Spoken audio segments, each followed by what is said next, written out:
সালাম আলাইকুম দর্শক, একটা দোয়া আপনাকে বলবো, দোয়াটা পড়বেন। কবরে যখন আপনাকে রাখা হবে, তিন প্রশ্নের জবাব আল্লাহ তাআলা নিজেই আপনারটা দিয়ে দিবেন। কবরে গিয়ে আর আপনাকে কষ্ট করতে হবে না, কষ্ট পেতে হবে না, শাস্তি ভোগ করতে হবে না। কবরের জিন্দেগিটা হবে আপনার আরামের, সুখের, শান্তির এবং চিন্তামুক্ত।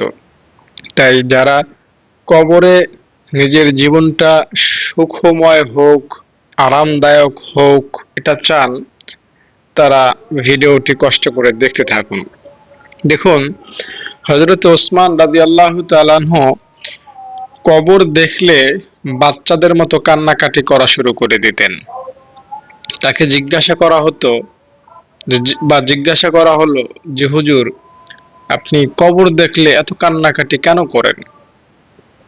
তখন ওসমান রাদিয়াল্লাহু তাআলা আনহু জানালেন যে কবর হলো মানুষের প্রথম ঘাঁটি, প্রথম মামলা হলো কবর। এখানে যে বেঁচে যাবে সে পরের ঘাঁটিগুলো থেকে বেঁচে যেতে পারে, আর এখানে যে ধরা খাবে সে পরবর্তীতেও ধরা খেতে পারে। তাই আমার কবর দেখলে খুব ভয় লাগে। তো আমরা যদি এই হাদিস থেকে শিক্ষা নেই, তাহলে আমাদের আমল অটোমেটিক চলে আসবে। আমরা কবর দেখলে কোনো ভয় আমাদের অন্তরে হয় না। কবরের পাশ দিয়ে যাচ্ছি বিড়ি খেতে খেতে, কবরের পাশ দিয়ে যাচ্ছি গান শুনতে শুনতে, কবরের পাশ দিয়ে যাচ্ছি হাসতে হাসতে।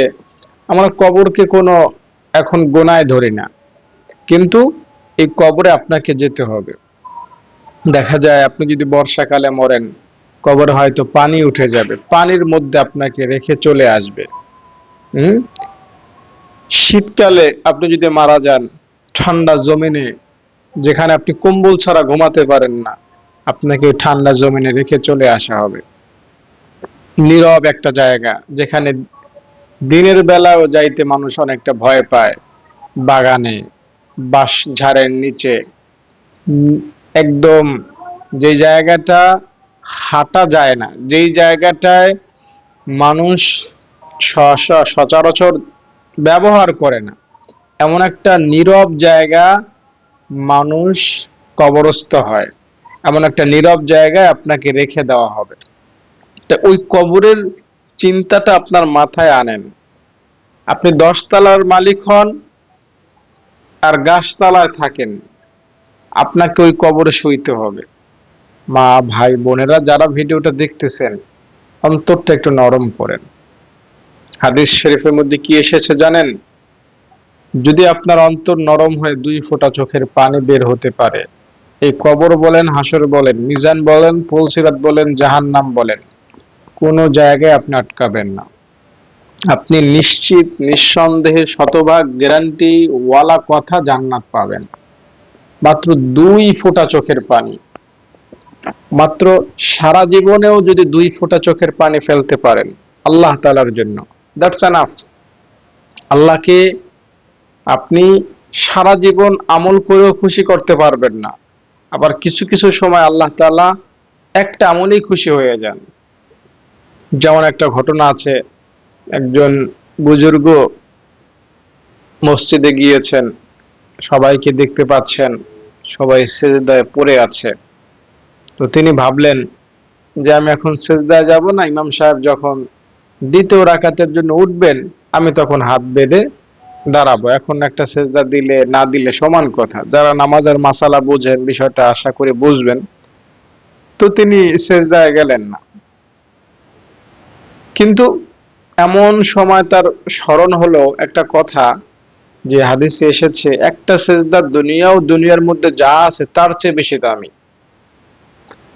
এই 7 আসমানের যত দাম, এই জমিনের যত দাম, গাছপালা, তরুলতা, যত স্বর্ণ, যত কিছু আছে, এগুলোর চাইতে একটা সেজদার দাম আল্লাহর কাছে বেশি। যখন এই কথা মনে হলো, তখন তিনি সাথে সাথে সেজদায় চলে গেলেন। এই আমলটা আল্লাহর কাছে বড় ভালো লেগেছে। যখন সে মারা গেল, তাকে প্রশ্ন করা হলো, একজন স্বপ্ন দেখলো যে সে জান্নাতে ঘুরছে। তাকে প্রশ্ন করা হলো, ভাই তুমি জান্নাত পাইছো কি আমল করে? কবরে তো শান্তিতেই আছো দেখা যাচ্ছে, তুমি তো নিশ্চিন্তে আছো, কি এমন করেছো যার কারণে তোমাকে আল্লাহ মাফ করলেন? তখন ওই লোকটা কি বললো জানেন? যে আমি একদিন একটা সেজদা দিয়েছিলাম, যেটা না দিলেও হইতো, না দিলেও নামাজ হইতো, কিন্তু ওই সেজদাটার দাম আমার কাছে দুনিয়া ও দুনিয়ার চাইতে বেশি। এই হাদিসটা মনে হওয়ার কারণে আমি ওই সেজদাটা দিয়েছিলাম। ওই সেজদাটা আল্লাহ তাআলার কাছে এত ভালো লাগছে যে ওই সেজদার উসিলায় আমাকে মাফ করছেন। আর সারা জীবনে যত আমল করছে ওগুলোর দিকে আল্লাহ তাকানো নাই, শুধু ওই একটা সেজদার কারণে আল্লাহ আমার মাফ করে দিয়েছেন। সে কবরে, হাসরে, মিজানে, পুলসিরাতে সব জায়গায় সুখের জীবন পাচ্ছে এবং সবশেষ জান্নাতীদের সাথে জান্নাত পাবে। তো এটা হলো আল্লাহ তাআলার কাছে প্রিয় আমল। আল্লাহ তাআলার কাছে একটা ভালো আমল কবুল করাতে পারলেই আপনার ভাগ্য খুলে যাবে। আল্লাহ তাআলার কাছে কবরে শান্তি পাওয়ার জন্য যে আমলটা করা আপনার জন্য জরুরি, সেটা হলো চোখের পানি। বিশ্বাস করেন, যে বান্দার চোখ দিয়ে পানি পড়বে, ওই বান্দা যত বড়ই পাপী হোক, আপনি লিখে রাখতে পারেন, ওই বান্দা কবরে, হাসরে, মিজানে, পুলসিরাতে সব জায়গায় সম্মানে থাকবে, সব জায়গায় শান্তিতে থাকবে ইনশাআল্লাহ। হাদিস শরীফের মধ্যে পাওয়া যায়, যে বান্দার চোখ দিয়ে পানি বেয়ে পড়ে, ওই বান্দারে আল্লাহ তাআলা জাহান্নামে পুরাবেন না, বা ওই বান্দার উপর জাহান্নামের আগুন হারাম হয়ে যায়। আপনার চোখ দিয়ে 2 ফোঁটা পানি বের হলো আল্লাহ তাআলার ভয়ে, তাহলে আপনি জাহান্নামে যাবেন না, এটা নিশ্চিত। এরকম একটা ঘটনা কিতাবে পাওয়া যায় যে একজন লোক জাহান্নামে গিয়েছে অথচ সে কেঁদেছিল। তখন ওই লোকের চোখের যে চুল, এই চুল আল্লাহকে বলল যে আল্লাহ, তোমারই বান্দাকে ফেরেশতারা জাহান্নামে ঢুকাই দিছে, অথচ আমি সাক্ষী দিচ্ছি তোমারই বান্দা তোমাকে ভয় করে একদিন কান্নাকাটি করেছিল। আল্লাহ তাআলা তখন বললেন, যাও, যেহেতু তুমি আমার বান্দার পক্ষে সুপারিশ করলা, তুমি যেহেতু বললা আমার বান্দা আমাকে ভয় করে একদিন কান্নাকাটি করেছিল, যাও, এই উসিলায় আমি আমার বান্দারে মাফ করলাম। ফেরেশতারা আমার বান্দারে জাহান্নাম থেকে উঠাও, আমার বান্দারে জান্নাতে ঢুকায় দাও। একদম সহজ ওয়াজ। তাই চোখের পানি যদি ফেলতে পারেন, কবরে আপনি 40,000 বছর শান্তিতে থাকবেন।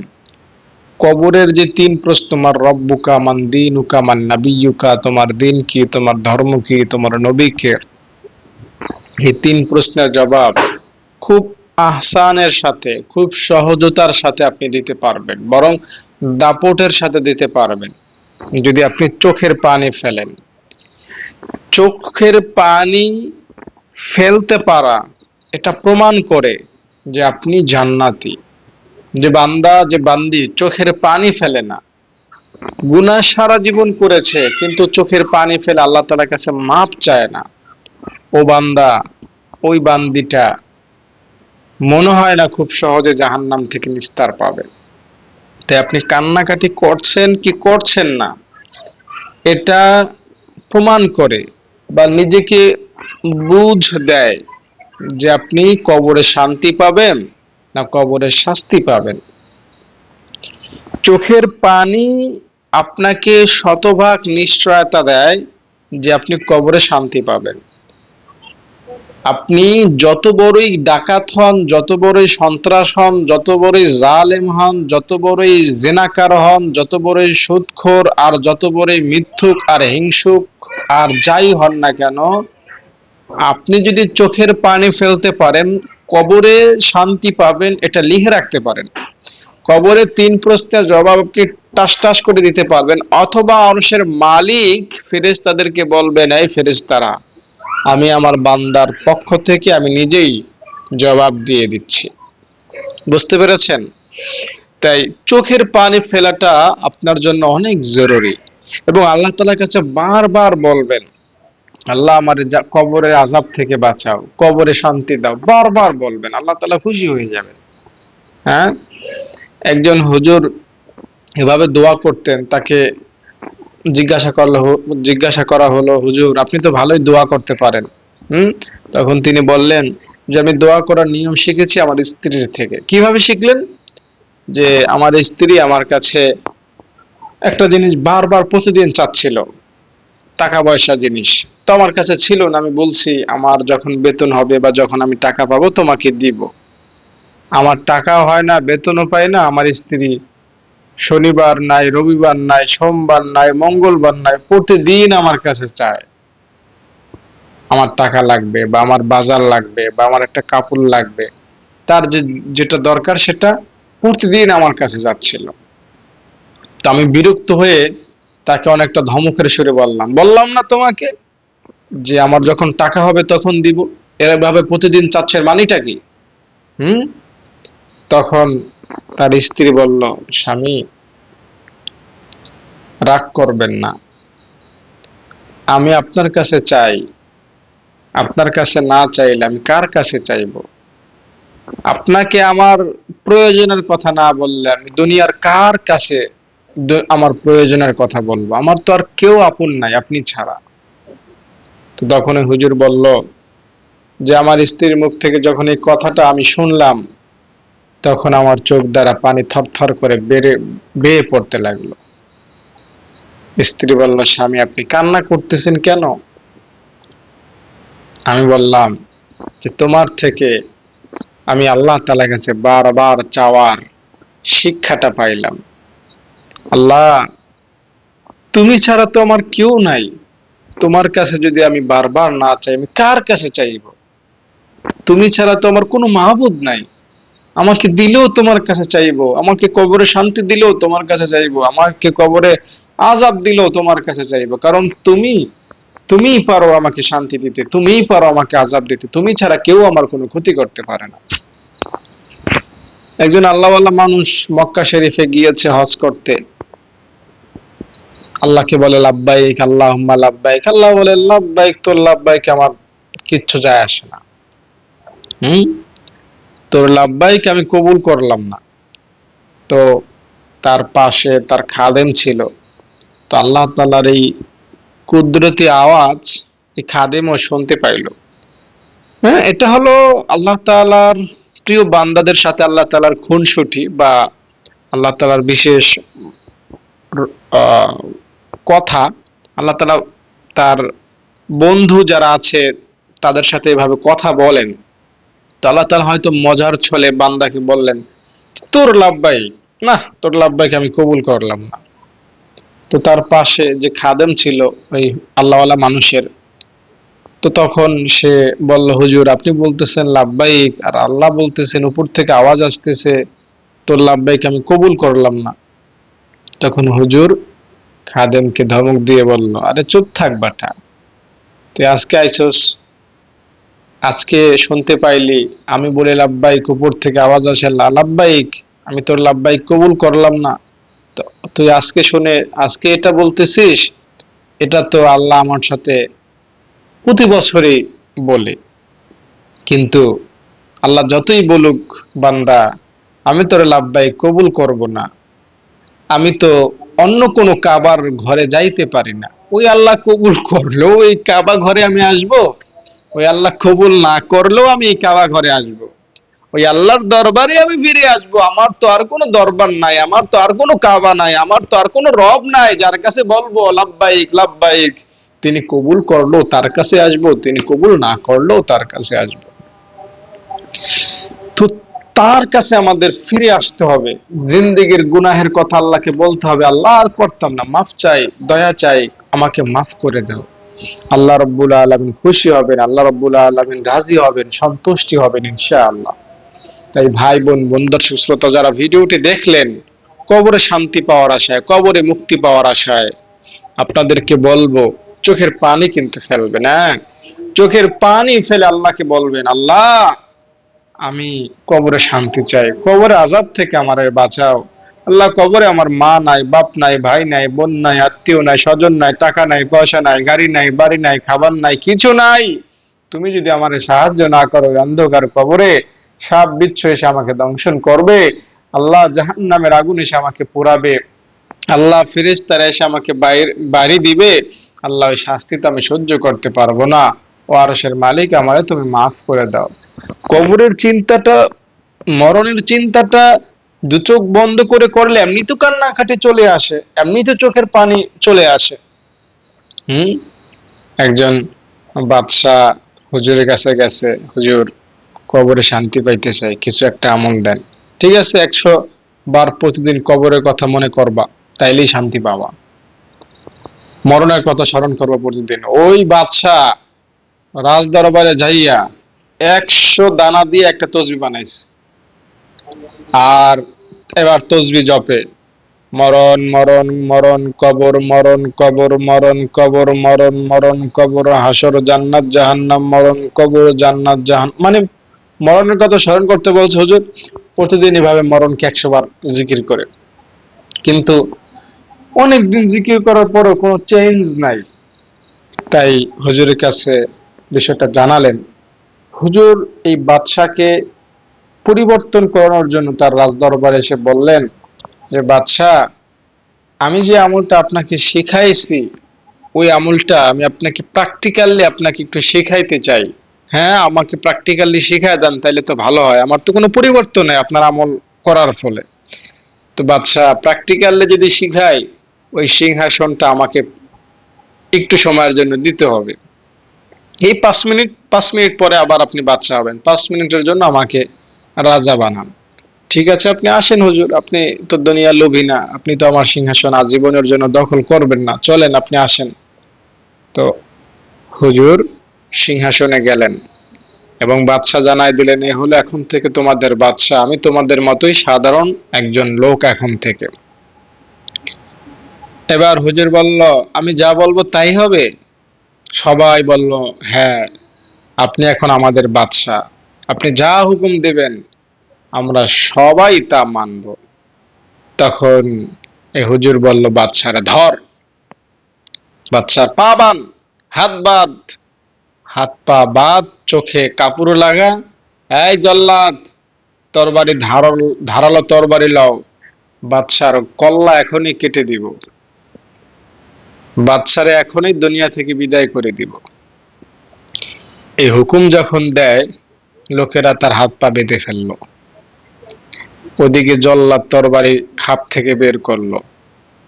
আর এই অবস্থা দেখে আগের বাদশা হুশ হারিয়ে ফেললো, সে অজ্ঞান হয়ে গেল। হুজুর তার মুখে পানি ছিটা দিলেন, সে হুশ থেকে ফিরলো, জ্ঞান হারা থেকে হুশ ফিরলো তার। এবার বললেন, যান, আপনি আপনার সিংহাসনে গিয়ে বসেন আগে। বাদশাহ তার আগের বাদশাহীতে বসলেন এবং হুজুর বললেন যে, বাদশাহ, আমি যে আপনারে প্রতিদিন 100 বার মরণের কথা বলছি, ওই মরণের একবারের মাত্র স্মরণ করা হয়েছে আজকে। আমি আপনাকে মৃত্যুদণ্ড দেওয়ার পরে আপনার কি হয়েছিল? বাদশাহ বলল যে, হুজুর আমি তো সত্যি সত্যি ভেবেছিলাম আমার মরণ নিশ্চিত। আমি এই মরণের সব প্রস্তুতি দেখতেছি, এই আমাকে মেরে ফেলা হচ্ছে, এই আমাকে কবর দেওয়া হবে, আমি পরকালের সব কিছু জেনে ফেলেছিলাম, হয়তো আমি এখনই শেষ হয়ে যাব। তো হুজুর বললেন, মাত্র একবার হয়েছে কবরকে স্মরণ করা, মরণকে স্মরণ করা। তো এই বাদশার মতো যদি আমরা প্রকৃতভাবে মরণকে স্মরণ করতে পারি, এই বুঝি আমাকে জান কবজ করা হলো, এই বুঝি আমাকে কবর দেওয়া হলো, এই বুঝি আমাকে 3 প্রশ্ন করার জন্য চলে আসলো, তাইলে কবরে ইনশাল্লাহ শান্তি পাওয়া যাবে। তো কবরে শান্তি পেতে হলে এভাবে আমাদেরকে কবরে আযাবের কথা স্মরণ করতে হবে। কবরে শান্তি পেতে হলে আল্লাহ তাআলার কাছে দোয়া করতে হবে।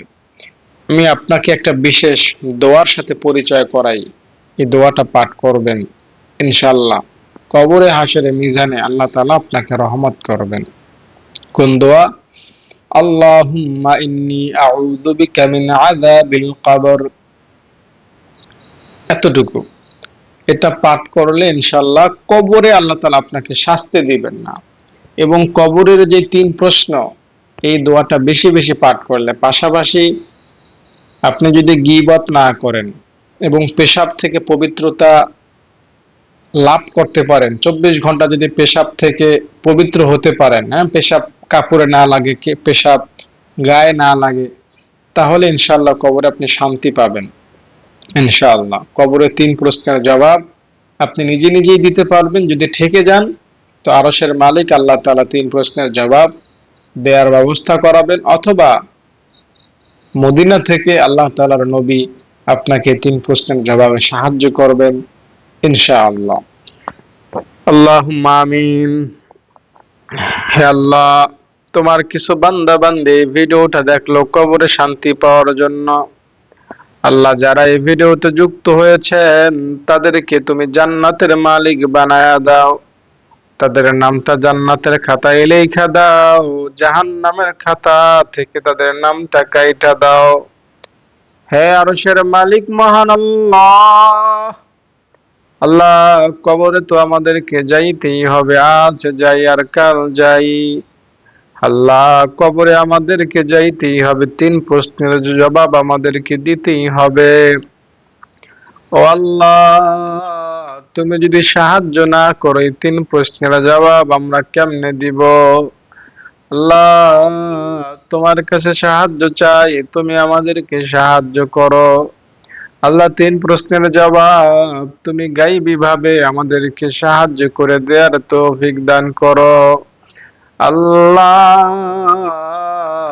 এই 3 প্রশ্নের জবাবে যেন আমরা আল্লাহ গুনাহগারদের মতো না বলি আমি জানি না।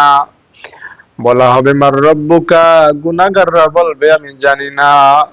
ফেরেশতারা বলবে বল তোর ধর্ম কি, গুনাহগার বলবে আমি জানি না। ফেরেশতারা বলবে বল তোর নবীকে, গুনাহগাররা বলবে আমি জানি না। আর অমনি তার কবরটা জাহান্নামের গর্ত হয়ে যাবে, সাপ বিচ্ছু চলে আসবে। আল্লাহ, আমাদেরকে তুমি ওই শাস্তির সম্মুখীন কইরো না। আল্লাহ, কবরে 40,000 বছর থাকতে হবে। আল্লাহ, দুনিয়ায় একদিন শরীরে ব্যথা হলে, পায়ে ব্যথা পাইলে, আল্লাহ পেটে ব্যথা হইলে, মাথা ব্যথা হইলে আমরা চলাফেরা করতে পারি না, কাজকর্ম করতে পারি না। আল্লাহ, সামান্য দুনিয়ার আগুনের তাপ শরীরে লাগলে কলিজা ছেড়ে যায়। আল্লাহ, ওই কবরের আযাব আমরা কেমনে সহ্য করব? ও আরশের মালিক মহান আল্লাহ, তুমি আমাদেরকে কবরে শাস্তি দিও না। ও আল্লাহ, কবরে তুমি আমাদেরকে শাস্তি দিও না, কবরটা জান্নাতের বাগান বানায়া দাও। আল্লাহ, হাদিসে পাওয়া যায় কবর হবে কারো জন্য জান্নাতের বাগান, আবার কারো জন্য কবর হবে জাহান্নামের গর্ত। ও আরশের মালিক, আমাদের কবরটা জাহান্নামের গর্ত বানাইও না। এই ভিডিওতে যারা আছে আল্লাহ, প্রত্যেকের কবরকে তুমি জান্নাতের বাগান বানায়া দাও। হে আল্লাহ, যারা এই ভিডিওটিতে লাইক করেছে, কমেন্ট করেছে, আল্লাহ তাদেরকে তুমি জান্নাতের মাকাম দান করো, তাদের মনের আশা পূরণ করে দাও। আল্লাহ, যারা আমাদের মাদ্রাসায় দান করেছেন তাদের দানকে তুমি কবুল করে নাও। সুবহান রাব্বিকা রাব্বিল ইজ্জাতি আম্মা ইয়াসিফুন ওয়া সালামুন আলাল মুরসালিন বিরহমাতিকা ইয়া আরহামার রাহিমিন। সম্মানিত দর্শক, আশা করি এভাবেই আপনি আল্লাহ তাআলাকে স্মরণ করবেন, কবরের কথাকে মনে করবেন এবং আমল করবেন, চোখের পানি ফেলবেন। ইনশাআল্লাহ কবরে গিয়ে আপনি শান্তিতে ঘুমাবেন। 3 প্রশ্নের জবাব নিয়ে আপনার কোনো টেনশন হবে না। যদি ভিডিওটি ভালো লেগে থাকে তাহলে কেউ লাইক না করে যাবেন না, প্রত্যেকে ইনশাআল্লাহ একটা করে লাইক দিবেন। আর আমাদের মাদ্রাসা দান করতে এখানে যে নাম্বার দেওয়া আছে এই নাম্বারে ফোন করবেন।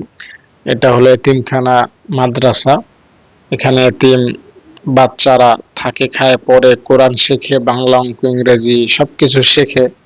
আপনারা ফোন করবেন, বিস্তারিত জানবেন, জানার পরে যদি ভালো মনে হয় দান করবেন। আপনাদেরকে ফোন করার অনুরোধ করে ভিডিওটি শেষ করছি। আসসালামু আলাইকুম।